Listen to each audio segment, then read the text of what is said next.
Today we're talking about Rochester, New York in 2025. Because if you're thinking about moving here for the affordability, wait, there's 6 major things that no one is talking about. Most people assume that Rochester is just another cheap place in the Northeast. In most headlines, that's exactly what they say. But there's some hidden downsides that no one is talking about. From the snow, to the electricity, to the utility, and so much more. Let's cover the 6 major costs of living here that no one talks about. Roll the intro.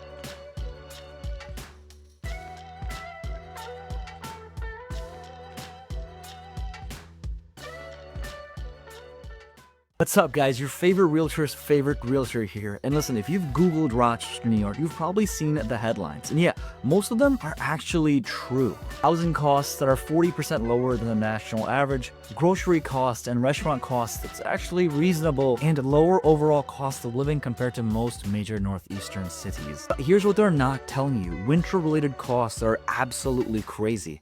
Property taxes that go completely haywire, and transportation fees that you never expected that everyone that's living in the suburbs has to know. Let's dive into each of these things, starting with the winter surprise. Rochester's winter isn't just cold, it's expensive. To plow driveways, it can cost from $1,200 to $1,800. Our heating bill goes up 50 to 80% in the wintertime, and things with the cars, from snow tires, removal, and even car accidents, can cost between $600 to $800 a person here. Most relocation experts, they're not going to tell you the lake effect snow. It's not just heavy, it's actually going to damage your car mechanically. You want to make sure you have all these factors taken into account. And the pro tip is you want to budget for both winter tires and all-season tires as a whole. Switching between these two things is a complete non-negotiable, and you absolutely want to make sure that you have a place to call home and not have to worry about. You see, we had a client of ours actually reach out from Arizona, and it's a very dichotomous and different environment, Arizona and Rochester. And we told them, with the weather, here's the things that you absolutely need to know, and here's the things that you can kind of avoid. They were good with it, and then they sent us the photo of their car stuck in their driveway with this much snow. Yeah, it gets bad. And you want to make sure, especially if you're coming from milder climate and you're coming from a different location, you have these factors taken into account. Listen, Syracuse, New York, our neighbor to the east, they're considered the snowiest city in the entire country. And Rochester is going to follow suit. Property taxes are disgustingly bad, and I hope that we get rid of them. That's my statement for today. Thank you very much. But our property taxes in New York, compared to other locations, absolutely haywire. Specifically in Rochester, New York, where, yeah, the median cost of a home acquisition is much lower. But property taxes, they're not playing. They get bad. On average, you can expect to pay from 3.1 to 3.8% for a property here. That's amongst the highest in the entire nation. In fact, we sold our client a $250,000 home just about a few months ago. Her property tax bill was $7,500. That's crazy. That's almost $600 a month just to own your home. And don't even get me started with the school boundaries and how specific schools, you got to pay even more property taxes. Now listen, if you're coming here to relocate, you're coming here for a job, you're coming here because you have your family, or you just love upstate New York, and you don't need to worry about schools, then great. Look at places like Gates, Churchville, Tri-Light, and maybe some things in the west side. But if school is absolutely important for you, then you need to make sure that you have set aside $600, $700, even $1,000 or more dollars just for property taxes alone. When you're house hunting, make sure to ask for the exact tax amount and not just the rate.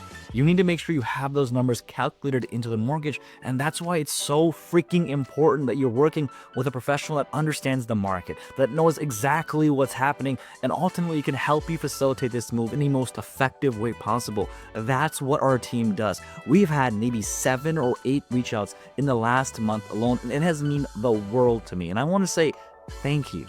Listen, if you're considering making a move to Rochester, New York in 9 days, in 90 days, or even a year, we'd love the opportunity to help you on this journey. Listen, it's really not a bother. You guys call and say, Sarah, am I disturbing you? No, you're not. This is literally how I make my money. This is how I feed my family.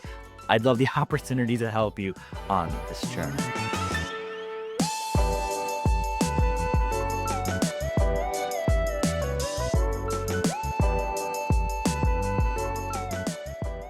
I told you our utility costs is different, and specifically the structure behind them sucks. Water and sewer rates are 20% higher than the national average due to aging infrastructure. Every summer, our AC gets absolutely spiked up, and obviously that's going to drain some of the money. And winter rates can almost double or triple based off of the cost. You see, I actually drive a EV, and our EV is taking over $450 a month in just electricity. Yeah, it's going bad. You want to make sure that if you do have an EV and you have to pay the electricity bill as well, guys, you have to know this. Like, that's something that no one is going to talk about in Rochester, New York. With the aging infrastructure, the EV gets bad. And I can't wait to return mine. I absolutely hate it. But all these things are going to be costs associated with it. And that's the thing, is older homes can most times have older infrastructure driving up the demand and making the cost go even higher. And that's not even including the repairs that are going to come with it. And then on top of this, you also want to add the fact that you don't just want a 1 month or 2 month utility bill. You want the entire year, so you can see those spikes and those risings and those down patterns as well. Therefore, your vehicle is more likely going to cost more. Roadside damage is a big one. The salt is going to affect the actual down part of the vehicle. Our potholes absolutely suck. Our limited public transit is going to make sure that you pay a prettier penny, especially when you need to go from point A to point B. These things are terrible, and let me tell you, you absolutely are going to pay more money because it's just how it is. I remember as an agent, I'm driving from point A to point B to point C to point D because I have to drive everywhere to show clients and homes. It's kind of just how it is right now. I mean, we're spending hundreds of dollars on gas alone, and then our EV is eating up our electricity bill like it's nobody's business. The car and the cost of acquisition here is going to cost more, number one, with the taxation, and number two, just actually driving it around is going to cost more as well. Now, our gas prices are actually decently priced compared to maybe places like Cali, Miami, Washington. But for the most part, everything else associated with the car, yeah, it costs more. The fifth thing that no one really talks about is HOA. And yeah, our HOA section communities, they're really not that prevalent compared to most major metros, but we're definitely getting them left and right, especially with the new construction opportunities that are happening. In certain areas, HOAs can go up to $150, $200, even $300 a month. In more historic areas, you can pay $300 to $1,200 annually. And there's also special assessment districts that are going to charge you even more money just for the location as a whole. All these things absolutely have to be taken into account. Some of the most beautiful homes and some of the cheapest properties as well can also have the highest HOAs. Now, the HOA as a whole in Rochester, New York, it's actually not as large in terms of quantity. We don't have that many HOAs or homeowner associations, just in specific subsets of the market and specific pockets. But if you're living in one of those things, those are things that you absolutely have to take into account. We actually sold a house for a client of ours in Henrietta, and they're paying like $50 a month with just the HOA fees. So it exists, but it's not completely bothersome because they're getting a pool, they're getting, driveway cleaning and things of that nature. So it's completely a cost segregation standpoint, and hey, do I want this? Do I not want it? Is it worth it? Is it not worth it? Take those numbers into account. We even talk about the recreation and things to do because let me tell you, both in wintertime and in summertime, it costs a lot of money. To take your family to Bristol, to, just go ski, just to do anything with them, you can spend up to $1,500, $2,000. I know some people that spend over $10,000 just in the wintertime. And in the summertime, let's say you want to go to Darien Lake or you want to do something with Seabreeze, maybe just go out. Well, that's going to cost $2,000, $3,000, $4,000. And if you want to, fly out of state, or you want to go to Florida, you want to go to Texas, anywhere else, especially when it's freezing here, that's going to cost an additional $5,000 to $7,000. All these things absolutely have to be factored in. Our recreational opportunities, we don't have that many. We got the Wildlife Festival, we got the Jazz Festival, and a few other things. But to combine with all of this, you want to make sure that you have the cost association and all those things factored in. Specifically, from a requisitional standpoint, our families are going to want some activities that they enjoy and specific things that you can do together as a family. When you're harnessing that specific notion and you're catapulting this idea with that thought and that premise, it makes sense. You're going to have to save up a little bit more, especially for the activities that you want to do. So the thing that we have to think about, right, is Rochester actually worth living in? Well, I'll tell you who it's for and who it's not for. It's for you if you can budget all these things and you enjoy Rochester, because Rochester's pretty, especially nowadays. It's not for you if you're on a fixed income and these numbers don't make sense. Now, a lot of our clients that are reaching out to us from YouTube, number one, they have high paying jobs.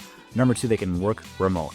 And number three, they're looking to retire. Rochester is home for them. It makes perfect sense to come here, and we'd love the opportunity, obviously, to collaborate with you and make sure that we can make this smooth move possible. But listen, at the same time, if you can't afford Rochester or it doesn't make sense to come here, then I wouldn't recommend that you do. I stay up at night all the time thinking, hey, am I making the right decision here for my clients? Am I doing this? Am I doing that? And the worst thing, the last thing that I would do is tell you to come here when it doesn't make sense, right? Then I would just be a jerk. But listen, Rochester is the right move for you. I actually did an entire video on what I love and what I hate about living in Rochester. I'm gonna put that video right here. Watch it. I'll see you soon.